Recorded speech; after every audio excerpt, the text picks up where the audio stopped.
Selamat pagi teman-teman, kita bersyukur sekali lagi Tuhan yang boleh menuntun, memimpin kehidupan kita. Kita boleh memasuki minggu yang pertama bulan September 2020. Gak terasa udah 6 bulan, hampir 7 bulan kita boleh merasakan pandemi COVID-19 ini. Tetapi kita bersyukur kalau Tuhan yang boleh terus memberikan cinta kasih-Nya, kekuatan, kesehatan bagi setiap kita. Mari kita sama-sama mau memasuki ibadah kita. Kita menaikkan satu buah pujian, Hanya Kau yang menjadi tempat jawaban. Kita naikkan pujian. Kau telah buktikan cintamu padaku, Kau membayarku dengan hidupmu. Ku bersyukur yang ada padamu, semuanya milikmu. Ku persembahkan seluruh hidupku di mezbahu. Hanya Kau yang menjadi tempat jawaban. Hanya Kau tempatku berharap.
Surga, kami sekali lagi bersyukur kepada Tuhan yang boleh memberikan kekuatan, kesehatan, berkat secara jasmani, berkat secara rohani.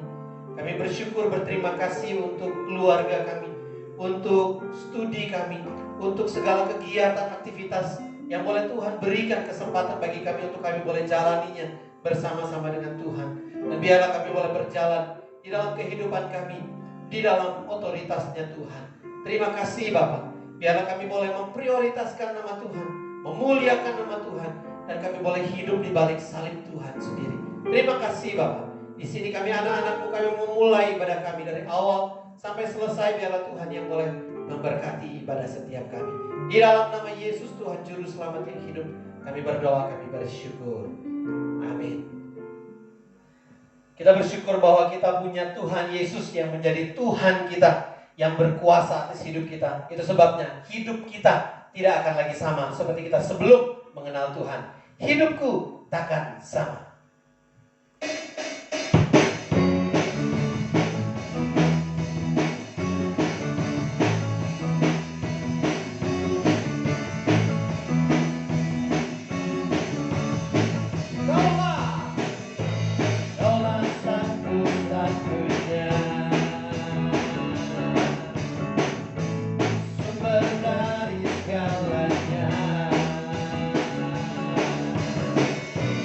Kau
tema God's authority upon us. Biarlah kita boleh menaikkan pujian dengan sayangmu.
Baik, selamat pagi teman-teman semuanya. Kita sekali lagi bersyukur kalau Tuhan yang tetap memberikan kekuatan, kesehatan bagi kita untuk kita boleh sama-sama datang beribadah kepada Tuhan. Sekalipun kita harus ketemu dalam ruangan online atau YouTube dan kita menyerahkan ke dalam tangan Tuhan. Waktu kita boleh memuji Tuhan, menyembah Tuhan, dan terutama ketika kita boleh sama-sama dibentuk dari firman Tuhan. Mari sebelum kita baca dan renungkan firman Tuhan, kita berdoa terlebih dahulu. Bapa dalam surga, kami bersyukur, berterima kasih Tuhan berikan kesempatan demi kesempatan kami boleh memuji dan menyembah Tuhan, beribadah kepada Tuhan. Dan kami tetap merindukan kalau kami boleh bersama-sama beribadah di gereja, bersama-sama dengan teman-teman kami. Dan kami bersyukur, berterima kasih kalau ada waktu-waktu di mana kami boleh beribadah secara online ini. Biarlah Tuhan yang memberikan hikmat bijaksana bagi setiap kami, khususnya ketika kami boleh menggunakan waktu yang ada supaya kami boleh terus diberkati oleh Tuhan, kami boleh terus dipimpin oleh Tuhan, bahkan kami terus boleh memuliakan nama Tuhan. Kami serahkan waktu ini khususnya ketika kami boleh merenungkan sebagian firman Tuhan. Tuhan berkati setiap kami. Terima kasih Bapa, kami berdoa, kami bersyukur di dalam nama Yesus Tuhan Juru Selamat yang hidup. Amin. Pagi hari ini kita akan membahas satu tema, yaitu God's authority. Jadi bagaimana kita boleh mengerti bahwa otoritas Tuhan atas hidup kita. Kita itu hidup di bawah otoritas Tuhan. Kita hidup di bawah tuntunan dan pimpinan Tuhan. Dan biarlah kita boleh terus-menerus berpaut kepada Tuhan, tunduk di bawah pimpinan Tuhan, dan hidup kita boleh terus aman, nyaman di dalam jalannya Tuhan.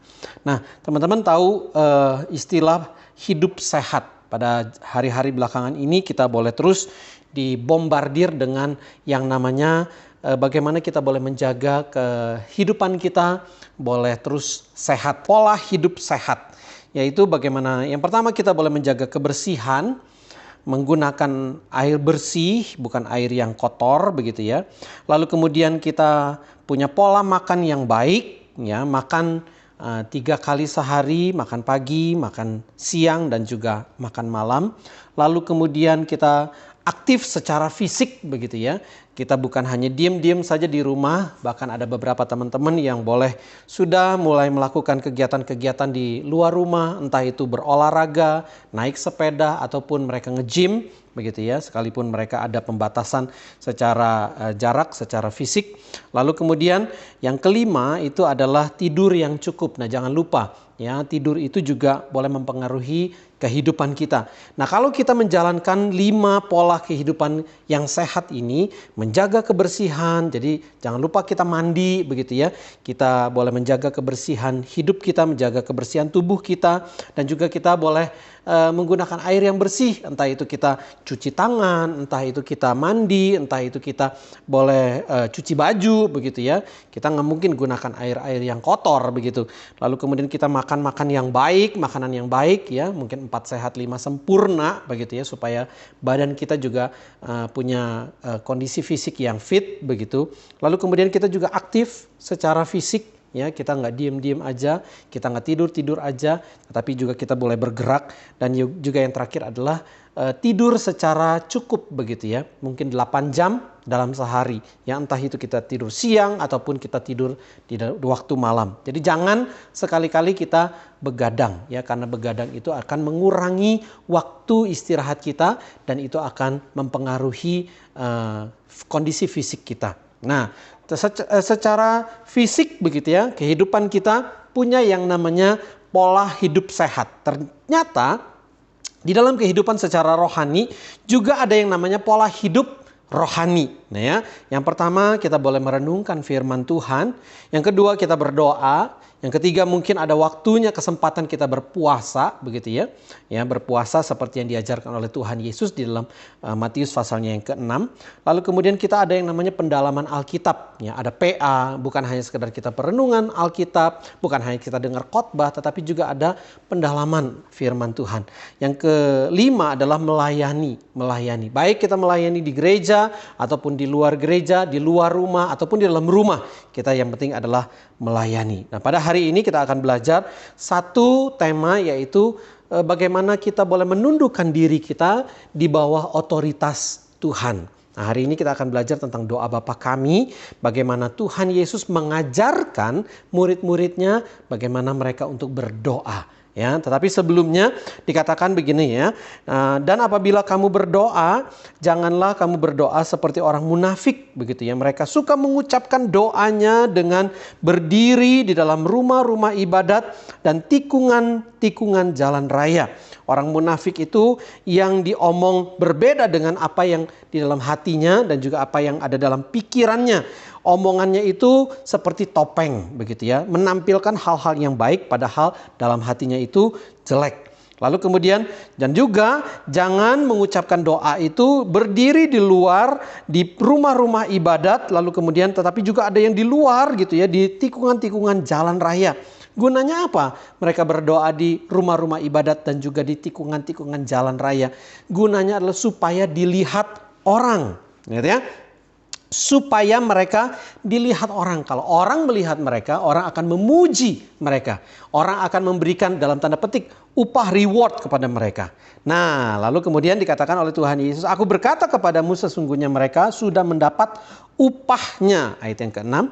Ya, tetapi jika engkau berdoa, Tuhan Yesus memberikan anjuran, masuk ke dalam kamarmu, tutup pintunya, berdoa kepada Bapamu yang ada di tempat tersembunyi, maka Bapamu yang melihat yang tersembunyi akan membalasnya kepadamu. Seperti Tuhan Yesus mau membandingkan, waktu kita doa kepada Allah Bapa, kita berdoa kepada Allah, kira-kira begitu kan ya.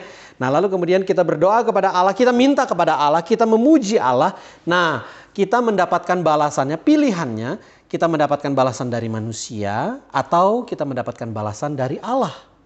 Kita mendapatkan balasan pujian, upah, reward itu dari manusia atau dari Allah. Tentu kita pengen dari Allah. Ayat yang ke-7. Lagi pula dalam doamu itu jangan kamu bertele-tele. Jangan kamu bertele-tele itu adalah mengulang-ulang kalimat seperti mantra, kira-kira begitu ya.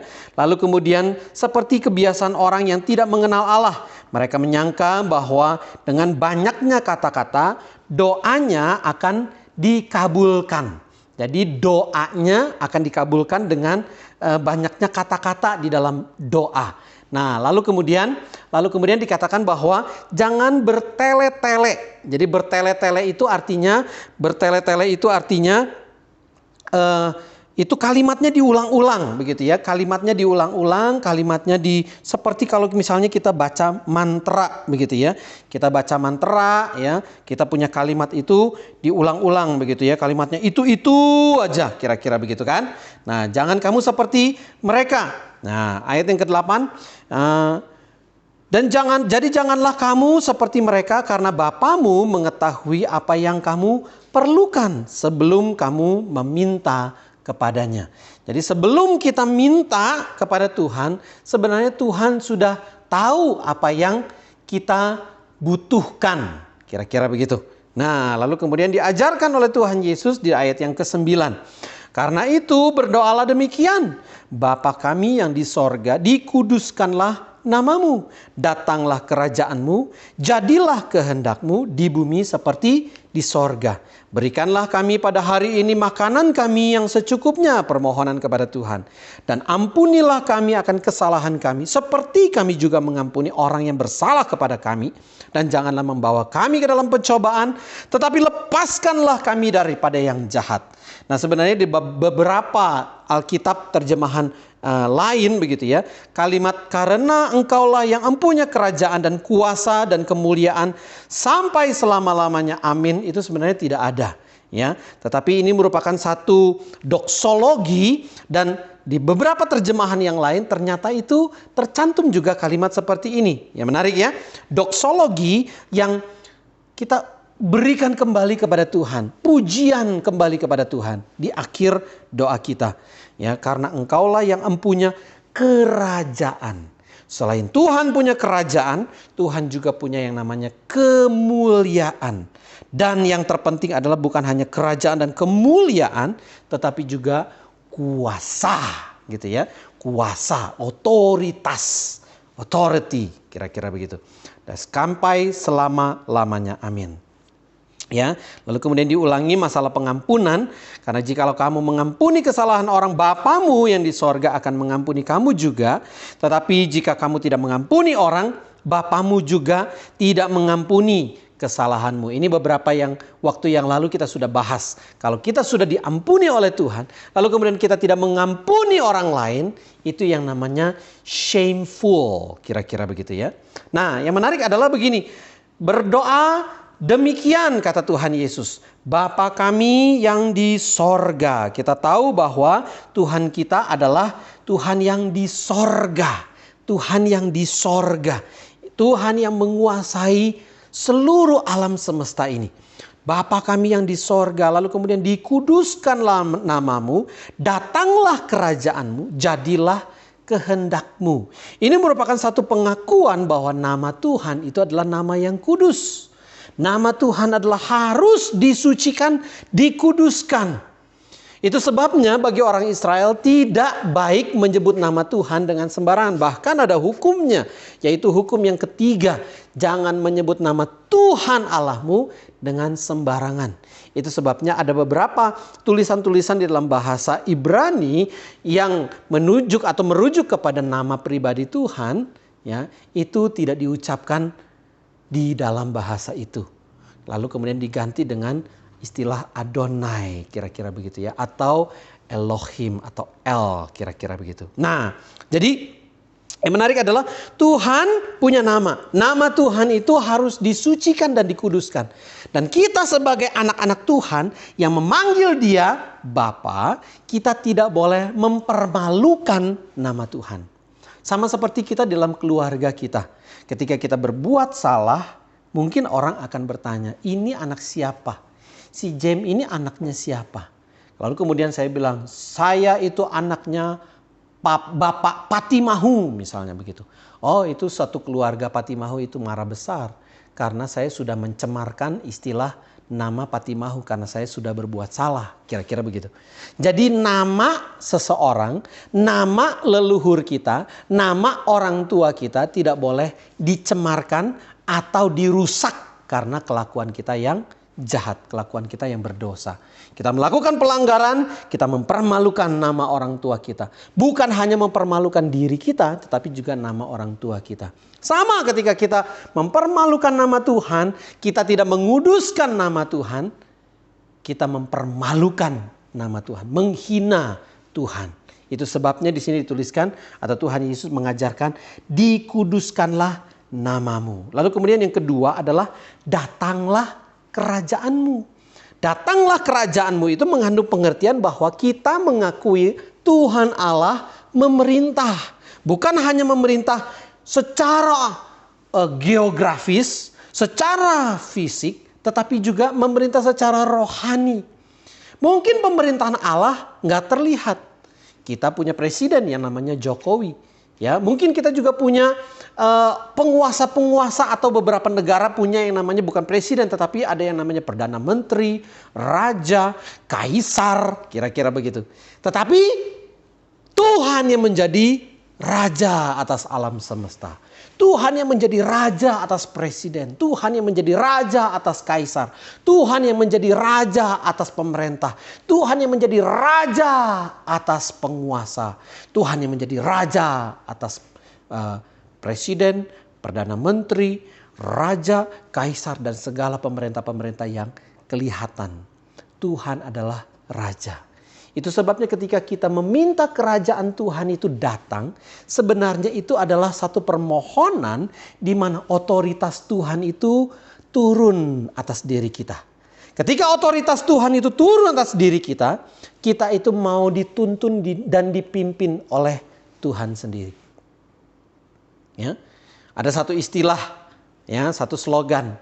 Jangan kita berdoa, datanglah kerajaanmu. Tetapi kita masih menjadikan diri kita adalah raja atas diri kita.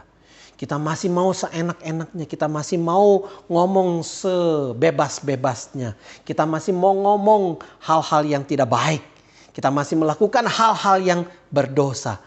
Percuma kita berdoa, datanglah kerajaanmu. Tetapi justru yang menjadi raja adalah diri kita. Waktu kita berdoa, datanglah kerajaanmu ya Tuhan, ya Bapa. Ya Bapa menjadi raja kita. Tuhan yang menjadi raja kita. Ya, ketika kita tidak mau lagi menjadikan Tuhan raja kita, seolah-olah kita melepaskan tanggung jawab Tuhan memerintah atas diri kita. Terkadang waktu kita masih kecil begitu ya, papa kita, mama kita suka gitu ya megangin tangan kita gitu kan ya. Lalu kemudian kita dengan gayanya kita pengen bisa sendiri begitu, kita nggak mau dipegang sama papa sama mama begitu kan. Terus setelah kita pegang lepas tangan mereka, orang tua kita, gak lama kemudian kita jatuh, kesandung batu kek, keserimpet kek, kepleset kek, lalu kemudian jatuh. Kaki kita luka. Terus bagaimana? Papa kita, aduh kasihan. Ada papa-papa yang begitu ya. Kalau saya bilang begini, syukur, kira-kira begitu kan? Ya. Nah, waktu kita melepaskan tangan kita dari orang tua kita, orang tua kita juga seperti melepaskan tanggung jawab atas diri kita.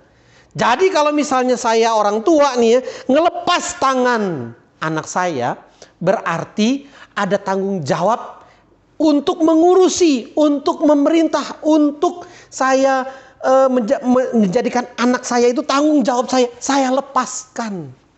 Nah waktu sama ya, waktu kita melepaskan tangan kita dari Tuhan, seperti Tuhan itu lepas tanggung jawab atas hidup kita.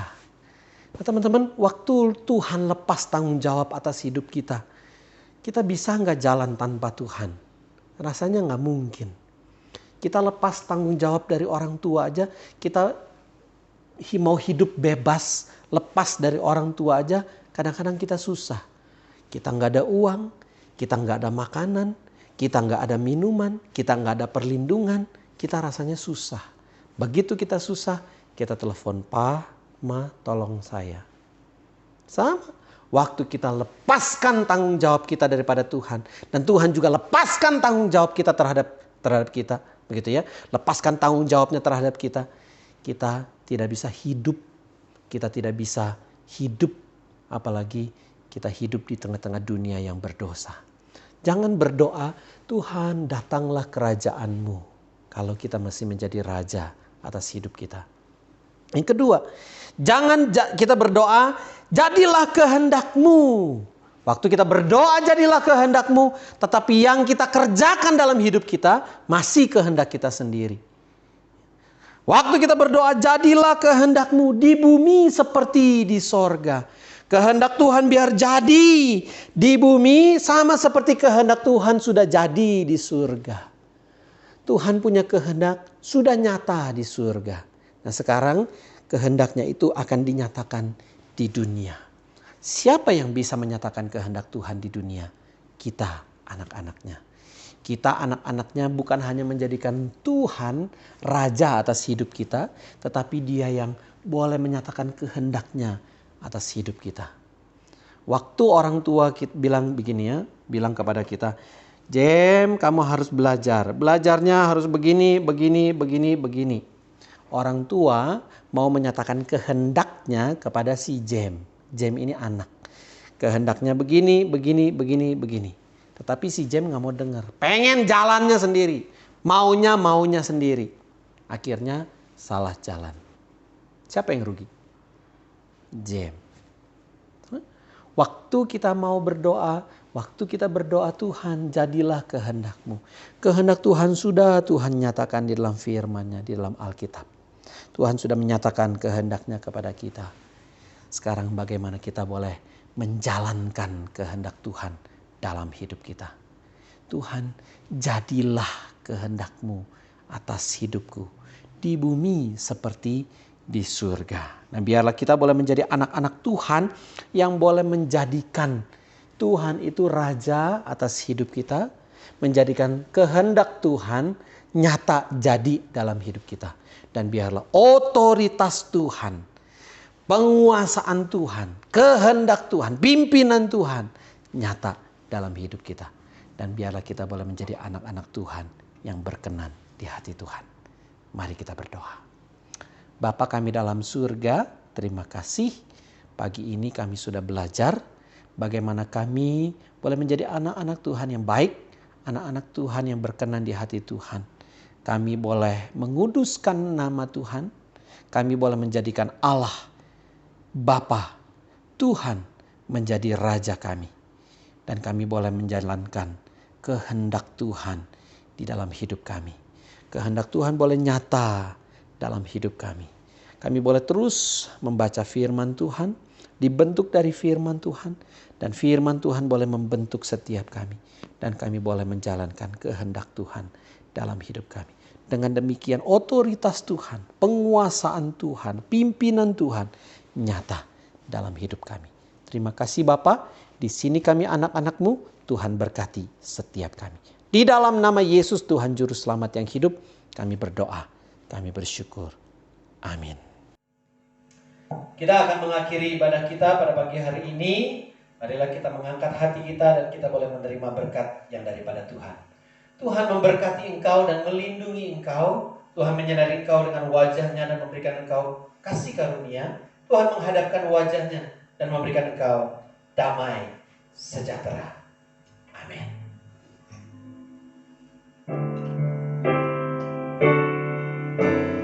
Terima kasih Yesusku,